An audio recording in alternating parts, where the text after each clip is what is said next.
Iconic viewers, வணக்கம் and welcome to our channel Icon. நான் போட்டிருக்கிற இந்த நீலமான சொக்காக்கும் நான் எடுத்துக்கக்கூடிய கண்டென்ட்டுக்கும் நியாயமா பார்த்தா welcome to great Kirikalan magic show இப்படிதான் நான் ஓப்பனிங் கொடுத்துருக்கணும். ஏன்னா எப்படி நம்பவே முடியாத விஷயங்களை எல்லாம் மேஜிக்ங்கிற பெயர்ல மெஜிஷியன் எல்லாம் பண்றாங்களோ அதே மாதிரி ஸ்கிரீன்ல நம்பவே முடியாத விஷயங்களை எல்லாம் சும்மா அசால்ட்டா பண்ற நம்ம இந்தியன் சினிமாவோட த கிரேட் கிரிகாலன் பாலையாவோட மேஜிக் ஜிகினா வேலைகளை தான் இந்த ஷோல சும்மா வறுத்தெடுக்க போறோம். இந்த வீடியோ பாலையா ரோஸ் பார்ட் 2 இந்த சேனல் ஐகான். டேய் மாப்ள, குட்ட லெவலுக்கு இறங்கி குழப்பனாவே குமுற அடிப்பானுங்க. இப்ப கடல் லெவல்ல கால விட்டுருக்கான், கதற அடிப்பானுங்கடா. ஆரம்பியா சீக்கிரம்.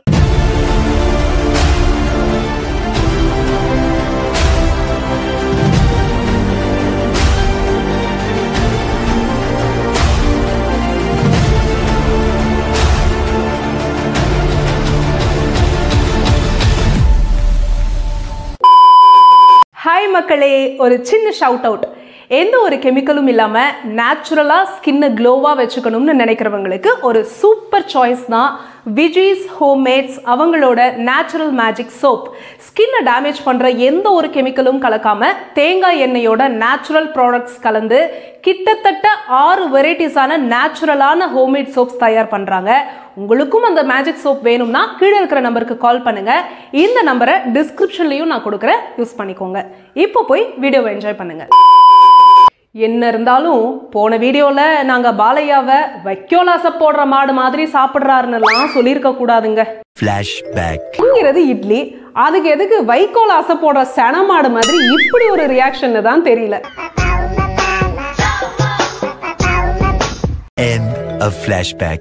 இது மட்டும் இல்லைங்க, இன்னும் என்னென்னவோ கலாய்ச்சோம்.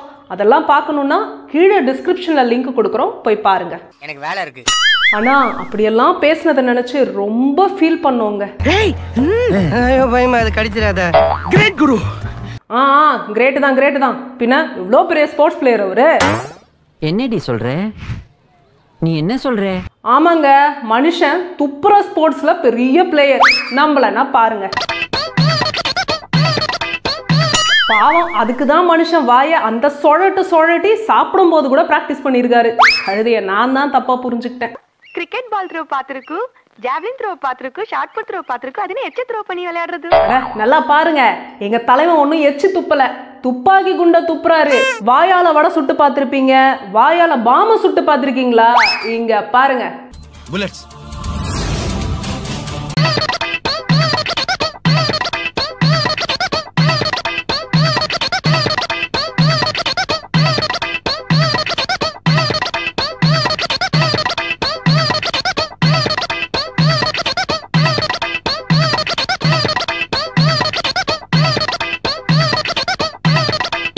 பாத்தீங்கல்ல, அந்த டிக் டிக் பாம்பை டிஃப்யூஸ் பண்றதுக்காக எப்படி உயிர் வந்த வேக்யூம் கிளீனர் மாதிரி கீழே கடந்த புல்லட்டுகளை கவ்வி அதை துப்பியே டிஃப்யூஸ் பண்றாருன்னு. எப்படி? அதான் முதல்ல நானும் யோசிக்கிறேன், ஆனா எதுவும் வர மாட்டேங்குது. ஏன்னா அது பாலையாடா. எங்க தலைவன் மூஞ்சுதான் எக்ஸ்பீரியான பன்னு, ஆனா வாயு எக்ஸ்ட்ரானரி கன்னுடா. சும்மா தோட்டா தெரிக்கும். அது என்னமா அப்ப கொஞ்சம் கூட வெக்கப்படாம பேசிட்டேன்? என்னங்க பண்றது, இறங்கி கலாய்ச்சா அவர் வயசு என்ன தெரியுமா, அவர் பேங்க் பேலன்ஸ் என்ன தெரியுமா, அவர் பதவி என்ன தெரியுமா, அவர் எவ்வளோ பெரிய ஆள் தெரியுமா, அவரை மரியாதையா கலாய்ங்கன்னு வந்து கமெண்ட்ல சில பேர் கெஞ்சி கேட்டுக்கிட்டாங்க. ஐயோ, நம்ம மைண்ட் அங்க போகுது. பண்றதே ரோஸ்ட், அதை எப்படிங்க மரியாதையா பண்ண முடியும்? மாப்ள, வருத்தப்படுறியா? நமக்கு தான் சூடு சுரணே கிடையாது, இது எப்பவும் நடக்கிறதானே, சும்மா மூஞ்சி அப்படி வச்சுட்டேன். சரி, அதை விடுங்க. இப்ப நாமெல்லாம் ஒரு கொடைய எதுக்கு யூஸ் பண்ணுவோம்? வெயில்ல கருகாம இருக்கவும் மழையில நனையாம இருக்கவும் தான் யூஸ் பண்ணுவோம். ஆனா நம்ம தலைவன் என்ன பண்றாருன்னு நீங்களே பாருங்க.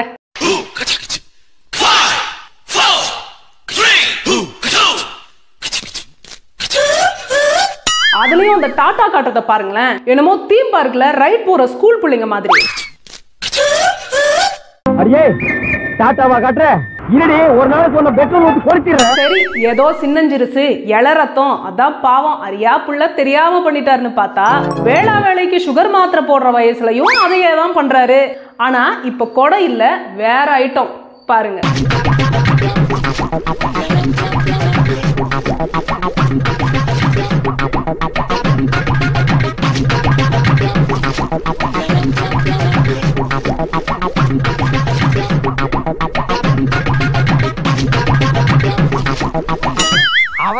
திருந்தலாமாமா? திருந்திட்டாலும் ஒண்ணு இவரா திருந்தணும், இல்ல இவரை வச்சு படம் பண்ற டைரக்டருங்க இந்த மாதிரி லாஜிக்கே இல்லாத சீன்களை எடுக்கிறத நிறுத்தணும். இந்த ரெண்டுல ஒண்ணு நடந்தாலும் உலகம் அழிஞ்சிரும். ஐயா பாலையா, சரி ஏதோ கன்றாவி குதிக்கணும்னு முடிவு பண்ணியாச்சு, ஓகே. அதான் பல வருஷம் ஃபெயில் ஆன ஸ்கூல் பையன் மாதிரி பேகை மாட்டிட்டு வந்தீங்கல்ல, அதுல அனுமார்வால் சைஸ்க்கு ஒரு பெரிய கயிறு ஒண்ணு கொண்டு வந்து அதை கட்டி இறங்குற மாதிரி காட்டி இருந்தா கூட ஏதோ ஒத்துக்கலாம். அதை விட்டுட்டு அது எதுக்கு உடம்புல டியூபை கட்டி கள்ள சாராயம் கடத்துற மாதிரி ஒரு செட்டப்? என்ன ரொம்ப இன்சல்ட் பண்ணிட்டீங்க, இதெல்லாம் பின்னாடி அனுப்பிப்பீங்க. இப்போ இன்சல்ட் பண்ணிட்டீங்க. தலைவன் குதிச்சதை பாத்தீங்களே, குதிக்கிறதுக்கு முன்னாடி அவர் கொடுத்த ரியாக்ஷனை பாத்தீங்களா? மலச்சிக்கல் வந்தவன் பாத்ரூம்ல கொடுக்குற ரியாக்ஷன் மாதிரி.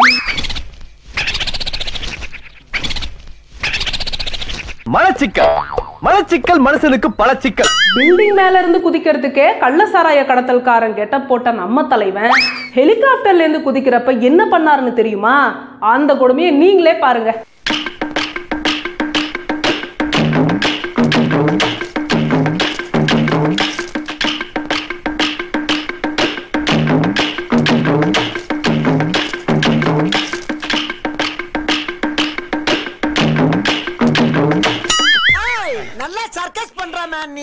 ஹெலிகாப்டர்ல இருந்து கயிறு வந்து இவரை லாக் பண்றதும், மனுஷன் ஆடாம அசையாம தொங்கிக்கிட்டே வர்றதையும் எங்கேயோ பார்த்த மாதிரி இருக்கு. எங்க பார்த்தன்னு தான் தெரியல. யோசிங்க யோசிங்க யோசிங்க. எங்க கரெக்டுங்க.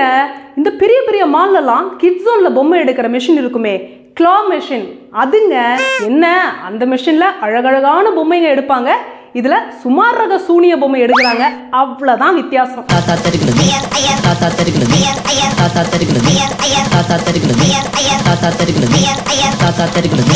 சூனிய பொம்மைன்னு நான் ஒன்னும் சும்மா சொல்லங்க. படத்துல எல்லாம் சூனிய பொம்மையை பார்த்திருக்கீங்களா?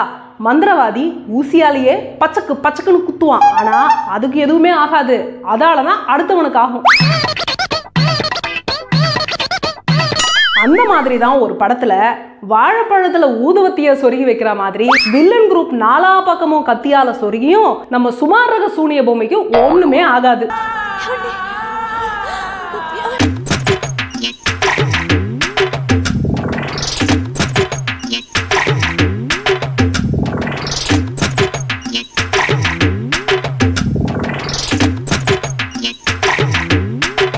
கிரிஞ்சுங்க, கிரிஞ்ச் ஆஃப் தி இயர் உங்களுக்கு அவார்டே தரலாங்க. எவராங்கண்ணே சூப்பர் கிரிஞ்சு, இந்த மாதிரி கிரிஞ்சு நான் பார்த்து தரலாங்க. பாத்தீங்கல்ல, இவருக்கு ஒன்றும் ஆகல, ஆனா எடவு இதை பார்த்த ஆடியன்ஸ்ல தான் சில பேர் ரத்தம் கக்கி செத்தானுங்க.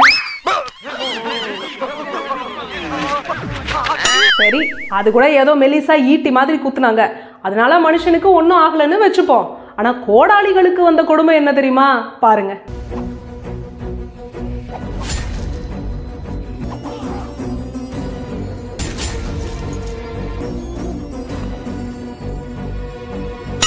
ஐயா பாலையா, அவனுங்க என்னமோ வீட்டுல ட்ரெஸ் மாட்ட கதவுக்கு பின்னாடி கொக்கி அடிக்கிற மாதிரி உங்க முதுகுக்கு பின்னாடி கோடாலி அடிச்சு வச்சிருக்காங்க. எப்படியா கொஞ்சம் கூட ரியாக்ஷனே காட்டாம இருக்கீங்க? அதுக்குள்ள 1000 அர்த்தம் இருக்கும். எனக்கு ஒரு அர்த்தமும் வேணாம், அதான் கோடாலியால குத்த வராங்க தெரியுதுல, ஓட வேண்டியதானே. இதுல கேட்டா மாஸ் ஹீரோனா அப்படிதான் இருக்கணும்னு சப்பக்கட்டு வேற. இப்பதான் புரியுதா? லேட் பிக்கப்டா நீ. நம்ம தலைவன் எப்பவுமே எதுலயுமே எல்லாத்துலயுமே டிஃபரெண்ட் தான். சாப்பிடுறதும் எல்லாரும் மாதிரி யூசுவலா வாயில தானா, இல்ல அதுவும் டிஃபரெண்டா கேட்டேன். ஏங்க டிஃபரெண்ட்னு எதை வச்சு சொன்னேன்னு இந்த சீனை பாருங்க, புரியும்.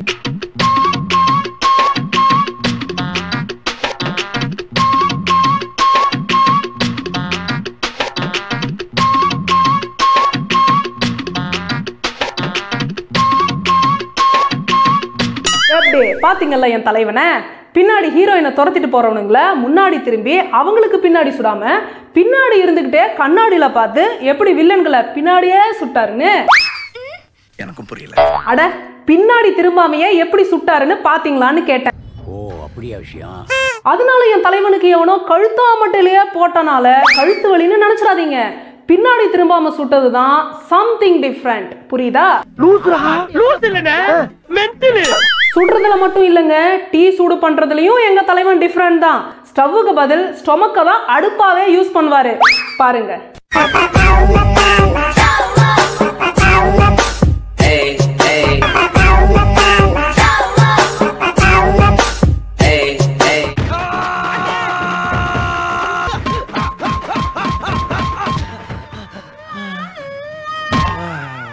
சரி சரி முட்டிக்காதீங்க.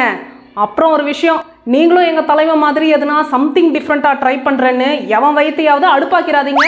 அப்புறம் காலம் பூரா களிதான். நாங்க ஏண்டா நடிச்சாமத்துல சுடுகாட்டுக்கு போனோம், வந்து நின்னது குத்தவாடா. ஸோ அவ்வளோதான். இந்த வீடியோ உங்களுக்கு பிடிச்சிருந்தா லைக் பண்ணுங்க. இந்த வீடியோல உங்களை ரொம்ப சிரிக்க வச்ச மொமெண்ட் எதுன்னு கீழே கமெண்ட் பண்ணுங்க. அப்படியே இந்த வீடியோவை உங்க ஃப்ரெண்ட்ஸ் அண்ட் ஃபேமிலிக்கு ஷேர் பண்ணுங்க. மறக்காம நம்ம ஐகான் சேனலை சப்ஸ்கிரைப் பண்ணிட்டு பக்கத்துல இருக்கிற பெல் ஐகானை டங்குன்னு தட்டிடுங்க. மீண்டும் ஒரு சூப்பரான வீடியோல நான் வந்து உங்களை மீட் பண்றேன். until then bye bye. டேய் எண்டு காடு போட்டு எகத்தால மாடா பண்றீங்க, எனக்கு எண்டே கிடையாதுடா.